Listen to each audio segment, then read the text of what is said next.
Ethiopia is located on a high mountainous plateau in northeastern Africa, a region remote from the rest of the world. In ancient times, Ethiopians were continuously at war with plundering bands of invaders, but their willingness to fight turned back all enemies. As a result, the peoples of Ethiopia, who are predominantly Aryan, are free and independent. They are proud of having the longest continuous history of any Christian nation in the world. The major religion is ancient Coptic, the oldest branch of the Christian Church. Although a constitutional monarchy divided into 12 provinces, each with its own governor, Ethiopia is essentially a feudal state. Most of the people still live in isolated villages ruled by tribal chiefs. These leaders and warriors are highly respected by their fellow villagers. The chiefs owe their allegiance to His Imperial Majesty Haile Selassie I, conquering lion of the tribe of Judah, elect of God, Emperor of Ethiopia. Haile Selassie is a prince of the world's oldest continuous line of royalty, and according to legend, is a direct descendant of King Solomon and the Queen of Sheba. The boundaries of modern Ethiopia and Eritrea closely match those of ancient Abyssinia. The country lies in the northeastern corner of Africa. On the northeast is the Red Sea. To the west is the Anglo-Egyptian Sudan. On the south are Kenya and Somalia, and on the east are French and British Somaliland. Ethiopia is a vast country, about 9 times the size of New York State. Most of its terrain consists of a high plateau, thousands of feet above sea level. This plateau is broken in many places by deep valleys and steep mountains. The fact that Ethiopia is primarily populated by a people of Caucasian ancestry makes it unique among other African nations. There are over 100 different tribes and races within the country. Although dark in complexion, most of the people are Caucasian and are descended from the ancient Hamites and Semites. Although Amharic is the official language, many dialects are spoken. The lack of a universal language is one reason for Ethiopia's slow development. The Amharas are Christians, members of the ancient Coptic Church. They live in Addis Ababa and other parts of the Central Plateau. Although the Amharas are a minority of the total population, they form the dominant ruling class. Another important group are the Galas, who occupy the southern provinces. These people are mostly Muslims and live in the rural areas. There are also many primitive tribes living in the more remote areas of Ethiopia. The Danakils are an example. These nomads live a harsh life, roaming from place to place in the semi-desert sections.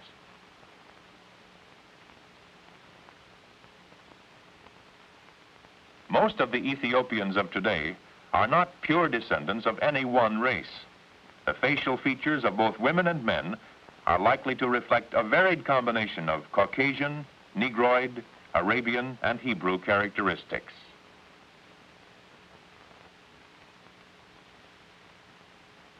Life for most Ethiopians has changed little from that led by their ancestors.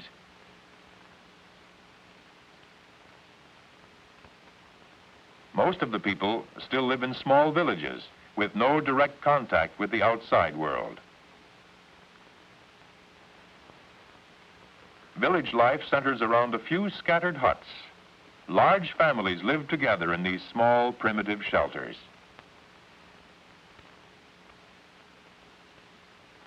These structures are built of mud and straw, with a thatched roof and a dirt floor.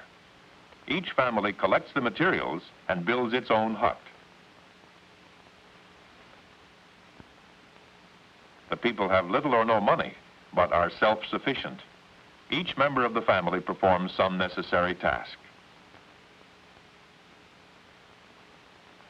An important daily duty for the women is to bring water from the nearest stream or lake.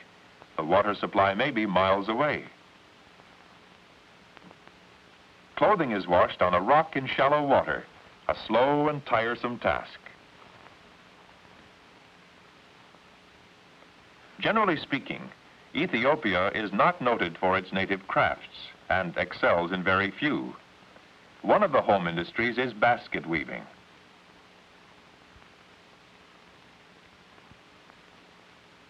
Another craft taught in the mission schools is embroidery and fine needlework.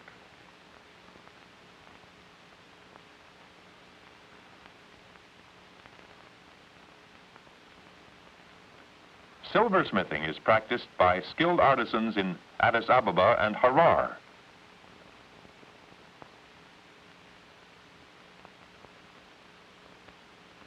This ancient art is not taught in any school, but is a family heritage passed from father to son.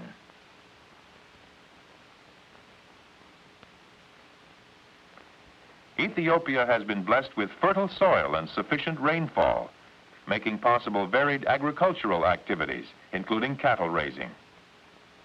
The most widely grown food crop is teff, a very fine grain cereal. This forms one of the staples of the Ethiopian diet. Other grain crops include wheat, barley, and corn. The plowing, sowing, and harvesting of crops is carried out in the most primitive manner and with the simplest kind of agricultural implements. An example of this is the wooden plow, fashioned by the farmer himself. Coffee of high quality is grown in the province of Kaffa.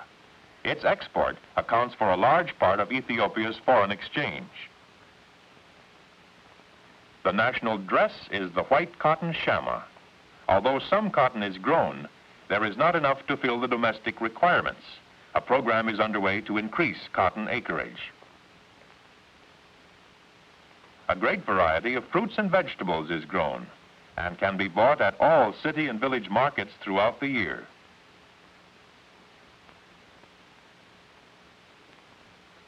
The raising and trading of livestock is very important to the country's economy. Skins and hides are among the chief exports.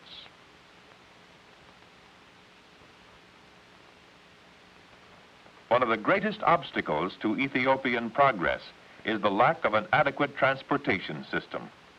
Before the Italian occupation of 1935, the country had only a few hundred miles of dirt roads, paths, and camel trails. The Italians built about 5,000 miles of new roads, including some well-engineered and paved highways.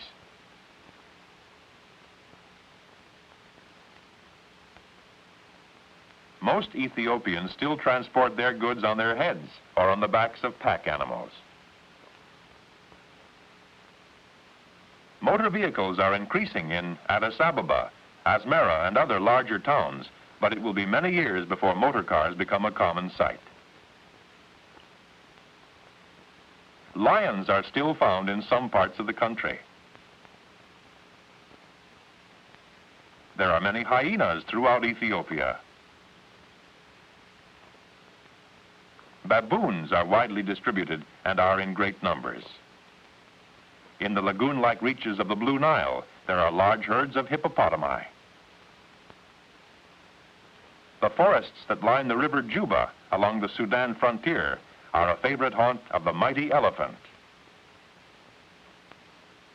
Ethiopia has never had organized big game hunting. The government is keenly interested in protecting the wild creatures, and this vast country may prove to be one of the last sanctuaries for African wildlife. Although some Ethiopians have discarded traditional garments and adopted modern implements, they still reflect the primitive culture which exerts a profound influence on their behavior. Addis Ababa, the capital and chief city, is located on the central plateau at an altitude of over 8,000 feet. Western ideas and products first appear in Addis Ababa. In the business district, Western architecture predominates, but the streets are congested with people, burros, and carts.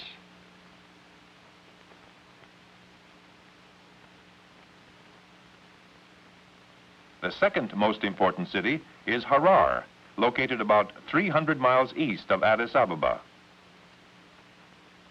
This gate was built by invading Muslims more than 600 years ago. Harar is still a center of Muslim influence. The city is very old and has accepted only a few of the modern innovations found in Addis Ababa. The population of the city is a mixture of many races, making Harar the melting pot of the nation. Ethiopia has been a Christian kingdom since the first half of the 4th century. There are over 15,000 Christian state churches in the country. 1/4 of the male population of the ruling class, the Amharas, are priests. The state religion is Coptic, an ancient form of Christianity. The church has great influence with the people and also in government affairs.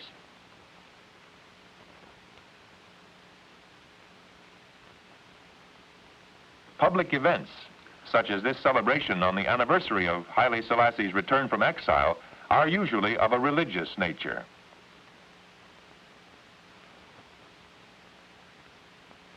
People come from distant villages to take part in the activities and to see and hear the emperor. The army has always played a dominant role in Ethiopian life. Just as many young men are attracted into the priesthood of the Coptic Church, many others look forward to serving in the army.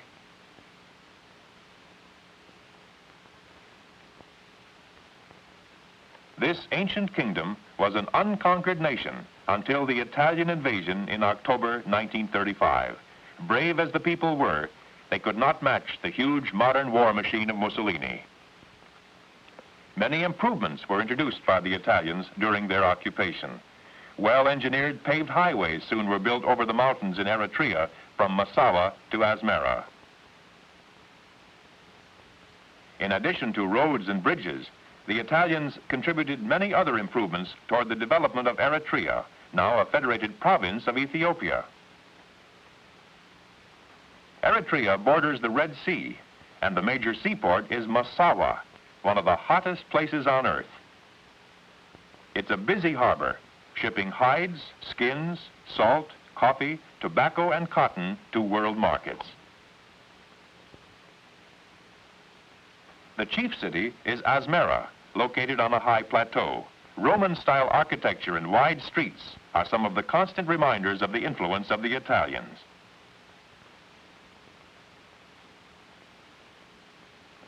Life within the palace of Haile Selassie is in sharp contrast to the simple, humble existence of most Ethiopians.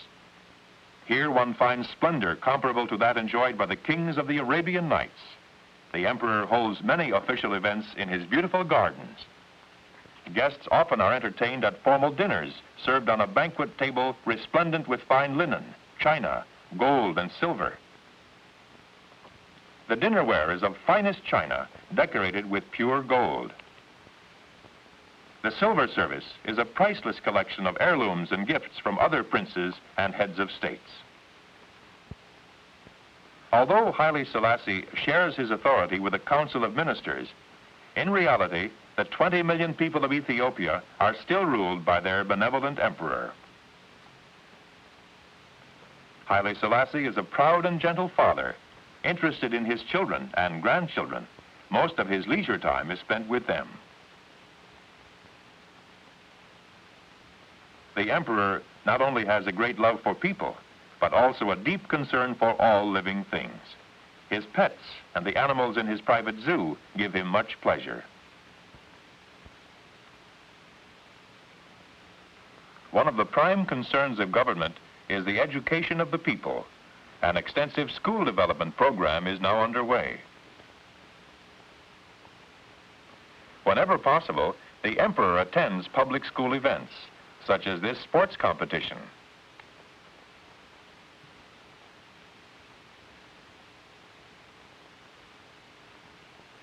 He takes a great interest in the younger generation, knowing that their education and training as Ethiopia's future leaders is essential.